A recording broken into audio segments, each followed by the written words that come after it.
Alright, while my soldering iron's heating up, once you get your controller this far, remove this.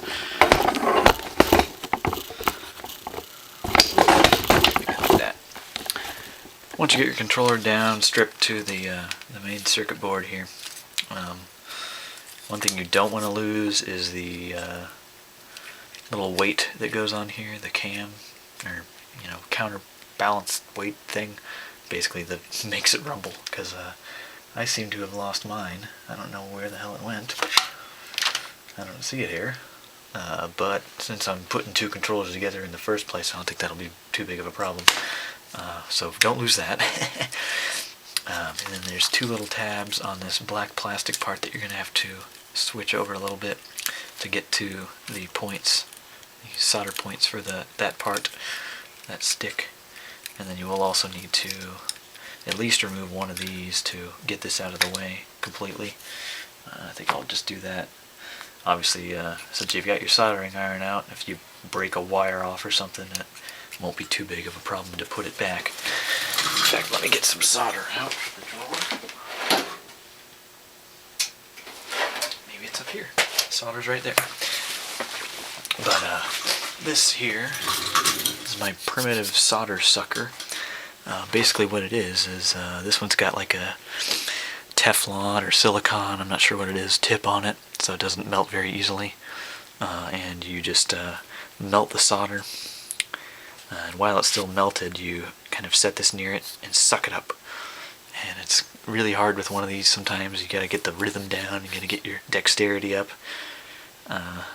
They make some spring-loaded ones that you pull, or you click a thing down and it latches, so that way you don't have to worry about the squeezing action. And you basically just set it there, melt the solder, and then click the button and it'll suck it up with a little plunger, kind of in the reverse of a turkey baster. It's just like pulling it out really fast. And those are not too expensive, and they're a lot easier than one of these. I think this is just something we had lying around, probably 50 years old or something. But I just noticed my battery's about to die too, so let me go change that while this soldering iron's heating up. Okay, here we are, trying to get up as close as possible so I can show you what I'm doing here. I'm going to actually left hand the soldering pin, and basically to unsolder this I'm going to melt the solder, squeeze this out, and then suck it up. And hopefully that will remove enough solder to get this out without any trouble. Try it again. There's quite a bit of solder on these points. But yeah, it takes a little bit of practice generally to get this going good.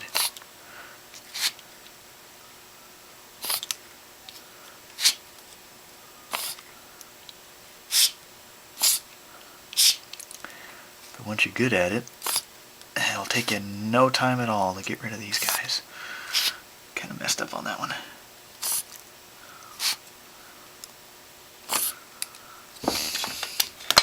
Looks pretty good. This might come off, it might not.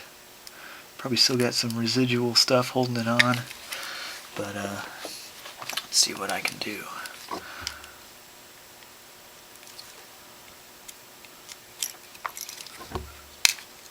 There we go. Little pop, and she's off. And that's the bad one right there.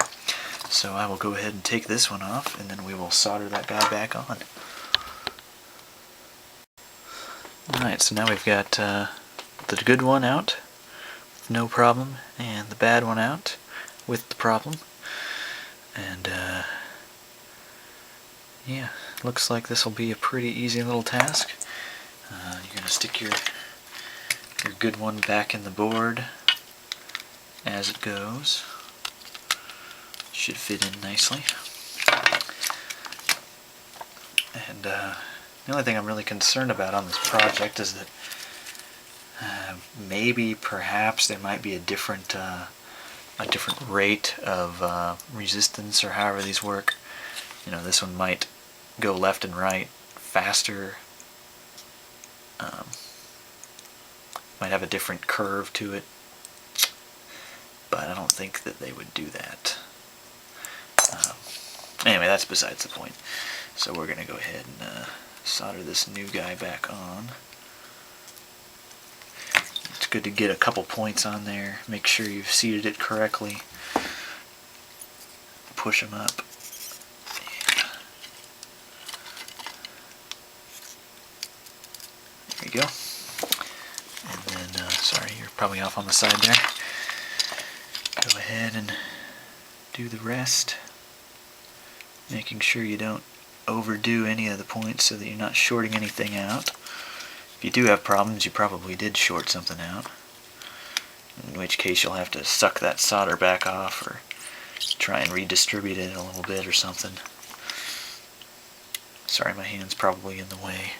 I'll try and do this to the side. This one's kind of tricky. And the last one. There we go. All done. Simple as that. And now we've got a perfectly good control stick on this side. And all I have to do is slap this all back together. I'm going to take the, out of this one, I'm going to take this part out. I'll probably go ahead and stick this back on here with a couple solder points just to keep it all together. But yeah, pretty simple. Simple stuff. It actually looks like this might not go back on there. That's weird. Am I making something up here? Huh. This one won't fit back on here. How did that happen?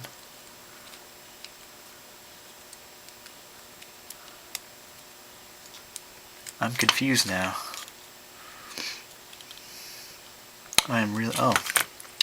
Good times. I'm putting it in the wrong way. Make sure you get it on the wrong way, or the right way, so that you don't confuse the hell out of yourself like that. So, anyway. I'm going to put this guy back together, and then I'll show you that it actually does work. Well, I got this other controller open, but I've got a little bit of a problem. This one has a little quick disconnect here for this part, and this one doesn't, which is kind of a bummer. It looks like I'm going to have to maybe unsolder this or something. I'm not sure if it has points on both sides, but yeah, I'm going to have to do something. I might just take this stick off as well, the hard way. Drop that. I'll probably just take all this off and put it on this one instead of having to deal with that connection. But you know, you might have that problem as well, so keep your eye out. Might have to get a little bit intuitive. So, okay, one more quick update before I finish this off. I feel kind of silly now because I just realized after I take this one apart that these don't actually have the little weights on the outside like a PlayStation controller does. You can see them through the clear ones, those little weird they're weighted on one side, kind of cam things. They're actually on the inside of these motor boxes, so you can kind of feel it awkward to turn if you turn it. So it's actually on the inside, and I didn't lose anything after all. A couple of little tips when you're putting this back together. Obviously you want to, well, the way these, where's the back one? The way these triggers work is they actually actuate a slider on the back here, and you want to make sure those are up all the way before you put this on, so that, because these are up all the way naturally. And also you want to make sure you still have these rubber things down here, because they can, if you're playing with it, they might get popped out and you might not notice they're not there. So yeah, make sure you got all that stuff together. It's also obviously a good time to go ahead and clean everything, make your controller all spiffy, and then slap it together.